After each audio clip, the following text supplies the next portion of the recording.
need two heads are better than one. Hi everyone, it's Lorae again, and I have today with me a good friend. Her name's Marlene Cameron, and she and I have both been EFT practitioners for a long time, and Marlene has made it a main focus in her practice, and she's going to talk to us about some things that have come up in her practice that might be useful for us. So do you want to start right in with this, or do you want to tell us a bit about your background maybe? That would be good. Yeah, so as Lorae mentioned, we're both emotional freedom techniques practitioners. In fact, we did some of our training together.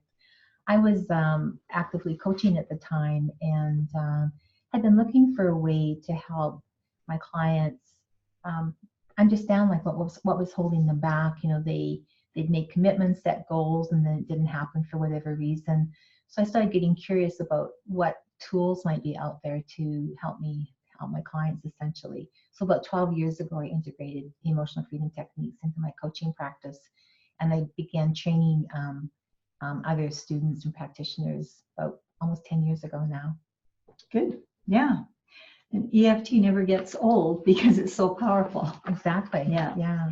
And so as you were going in your personal journey of coaching and stuff, you had some things that were happening inside yourself, and you came up with something. You've got some information to share with us here today. Mm-hmm.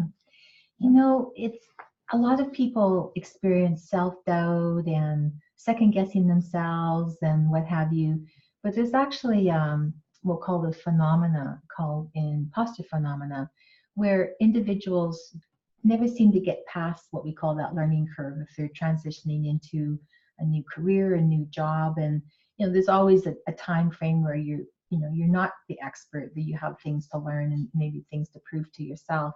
But for some people, they never seem to get past that. And so a condition was discovered by a couple of psychologists back in the late 1970s. They were working with like over 150 women in academics. And these women all have like multiple degrees, PhDs and master's degrees. And they kept saying things like, well, you know, I don't really deserve this, or I'm not sure why they made me head of the department, or gee, it must have been a mistake that I even, that my courses were approved. So they named it imposter phenomena because it was, the irony is that these women were very talented, very smart women who just weren't able to see themselves that way. So they were kind of faking who they really were. I mean, they were already accomplished and successful and smart, but they didn't feel that way on the inside. So they felt inauthentic and they felt kind of like imposters. That's great. So what are there some other outward signs of it besides of how you feel inside?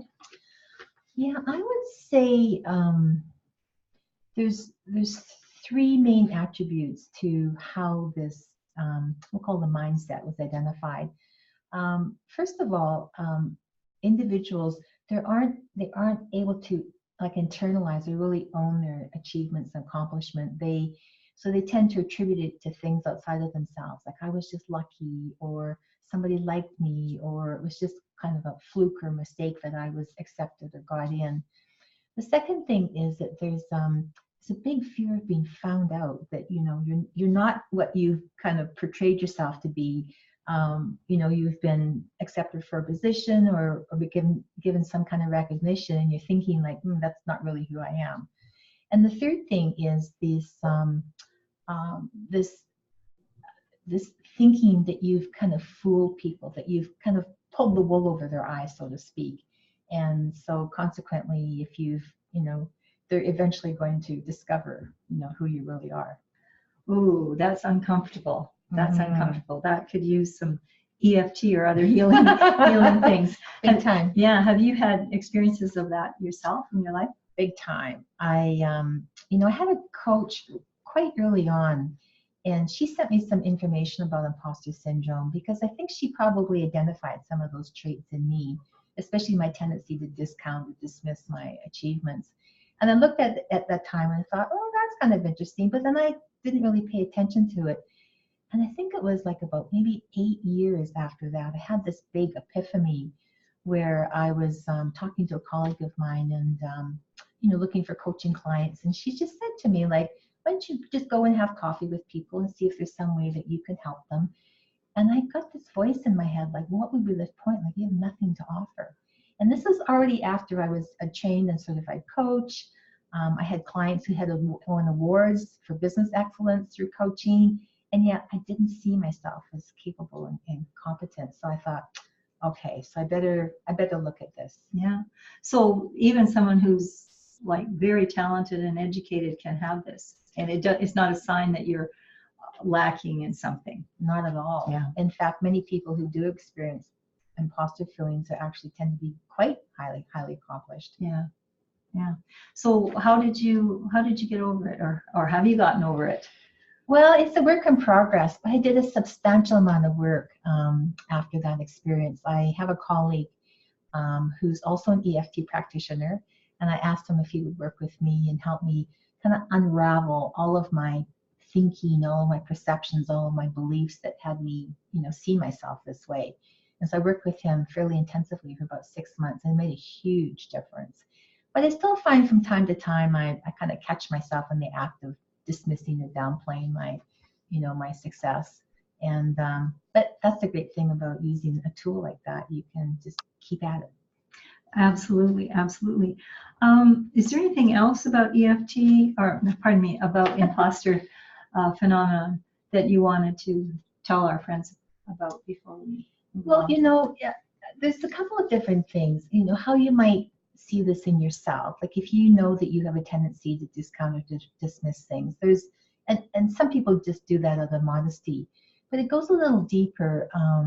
There's a real focus on perfectionism, and which could also lead to procrastination. And one thing I think is a very common trait with people who experience imposter feelings is how hard they work. They tend to be really hard workers, even potentially workaholics, because of this need to create, a project or an outcome that is seen to be pretty much perfect. So there's no fear of revealing that they actually, aren't that good or aren't that competent. So this is overcompensating behavior. And I love the 3 words that Brene Brown uses, is pleasing, performing, and perfecting, because that's kind of like the inner mantra of somebody who experiences imposter syndrome. And I'm just thinking my new brand for my business as the high vibe life or high vibe coach. That's not a very high vibe way to live, eh? Pretty fear-filled. No, from my own experience and talking to other people that have these imposter feelings, there's a high amount of anxiety. Like, success doesn't bring the good feelings. It can actually bring more intense fear and worry that, can I replicate this success? Do I really deserve this success? So it's a paradox, because individuals who are smart, are hardworking, are accomplished, who don't see themselves, it's like there's no way out except to work even harder. Right. Yeah. That's excellent. I just had a brainwave. Would you be open to either doing some EFT on me or me do it on you about either this or something else, so that these people who maybe wouldn't have had a chance to see EFT actually done, we could do a demo? Yeah, let's do that. Yeah. Do you want to be the practitioner or the client? I could be the practitioner. Okay. Yeah. My thing is not the imposter syndrome so much. One of my big fears that comes up is that people won't like me if I change. Change. Okay. Or that's one of a list. I'm still a work in progress, but I want everyone to know I'm going the whole way. We're not stopping anywhere soon. Right. So we could maybe work on some little aspect of that. So say a little bit more about what change means. Speaking up. Okay. The first people that will be watching this video will be people who probably have watched me give speech, possibly. Okay. And I'm finding it's extremely hard for me to craft a good speech, and it's not rocket science. It's all in my head, and I'm not afraid of being in front of people. Okay. I have a long career as a school teacher, especially a substitute teacher. So you come in and you wing it, and you Exactly. got to rock the stage, or the kids will Exactly. Yeah. revolt. Yeah. So it's not being afraid of being in front of people. It's got something to do with standing up and being seen in the world, Okay. and being taking a leadership role. Okay. Because that goes back to my beginnings, kind of.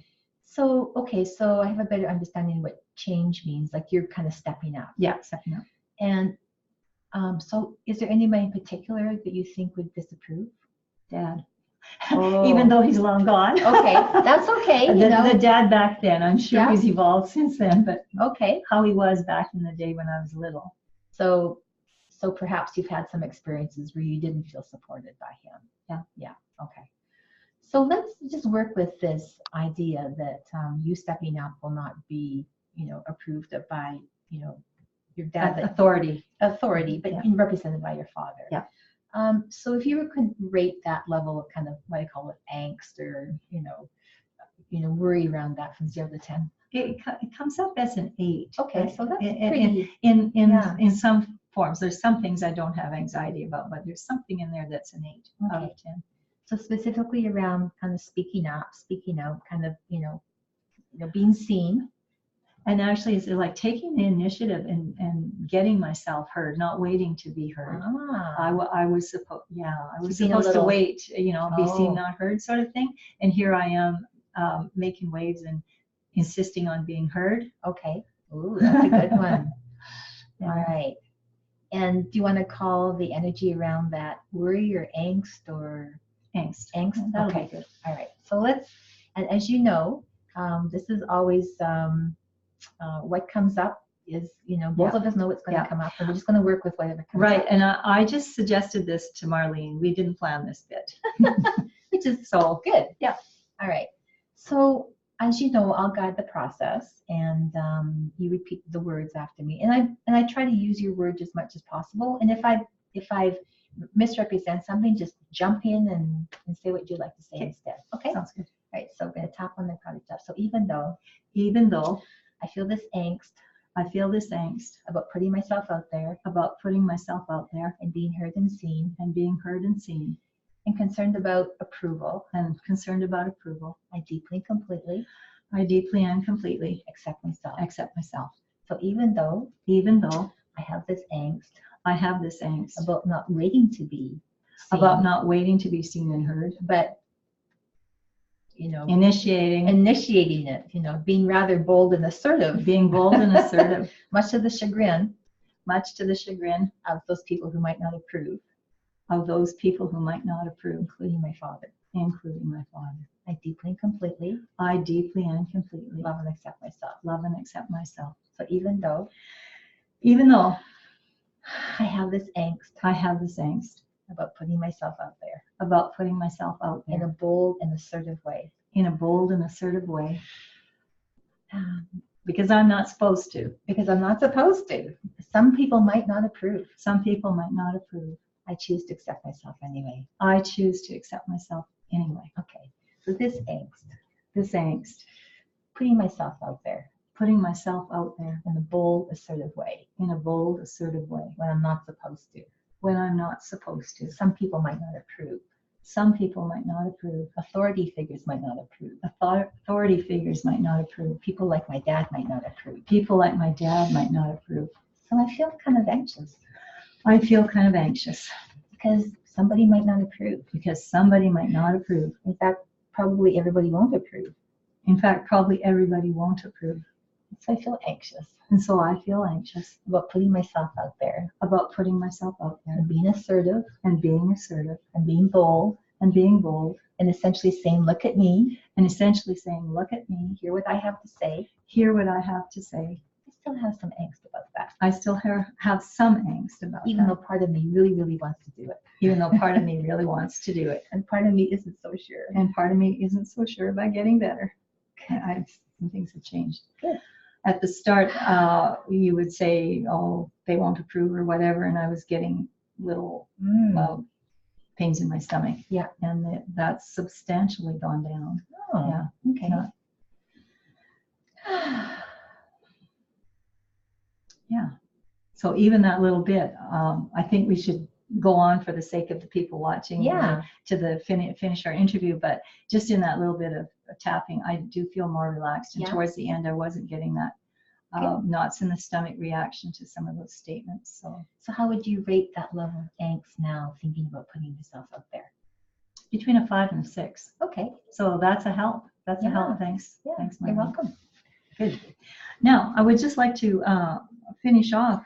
We didn't finish off talking about the imposter syndrome, but it was nice to take a break. Anyway, Sure. Yeah. there are things we can do to help ourselves, whether it's anxiety or fear of disapproval, as me, or this imposter thing that Marlene's been talking about. And you have mentioned that there's things that we can do ourselves to help ourselves if we do notice we've got the symptoms of imposter syndrome. You know, it was interesting because years ago, before I even knew about imposter syndrome, my own husband had said to me, Marlene, you should write down the list of your accomplishments. And because I think he sensed that I really wasn't kind of owning what I had achieved. And so that's a great suggestion for anybody. And Lorae and I chatted about this earlier, and she said that she even wrote down a list of 100 accomplishments and successes. So I would say go for the 100. Yeah, and in my case, I was going through a bit of a dip, and I found that a lot of my successes were just like, I survived this, I survived that. That was a function of where I was feeling that day. But when I got to the end, it felt so good to write down, I did this and I did that, and wow, I did that. Yeah. It's a good thing. And anything else here? I would say the second thing was just start watching where you tend to dismiss or discount something. If somebody says, oh, great job, or that was really good, that you don't say like, oh, it was no big deal, or it was nothing. Like, just watch when you have a tendency to do that. And you might even go so far as to start keeping a little file of times when people have acknowledged your success, or you've been recognized, or you've even gotten a little award. So you kind of build up that bank of good self-will and recognizing, what you have done. Right. So Yeah. That's a practical, Yeah. good one. Sure. And you said you had a third? Yeah, the third one is, we all have blind spots. That's just how we are as human beings. And so I suggest that you consider working either with a mentor, somebody who can take a, kind of step back and give you like a real perspective, or even a counselor, even a coach who will help you to kind of start to help you become more self-aware and understand, why you have that tendency to kind of dismiss or discount yourself. Because that's in the end what really helped me, is with working with somebody who could kind of step back and give me that feedback, and then reinforce positive steps and really get through this, because it can be very devastating if it's left unattended. And I mean, people suffer with this for years and years. Yes, and going on and on for years doesn't build you points with the universe. It just prolongs your low vibe existence. Exactly. That's for sure. Yeah. I think there's one other thing. You had said yesterday that there was something on your website that might also be of interest to people watching the video. So I have a little short ebook. It's about 8 pages, and the ebook is about how to have that unshakable confidence. So it just gives you some ideas on things you might notice about yourself, things you might notice about how you project yourself into the world that could, help you feel a little bit more confident, a little bit more self-assured. Well, that would be great. What I'll do is after we close the video, I'll get your web address, and I'll make sure that that's given to everyone who's watching my video. Okay. Well, thanks so much, Marlene. You're welcome. It's been fun, and thanks for listening, everybody, and we'll talk to you sometime soon.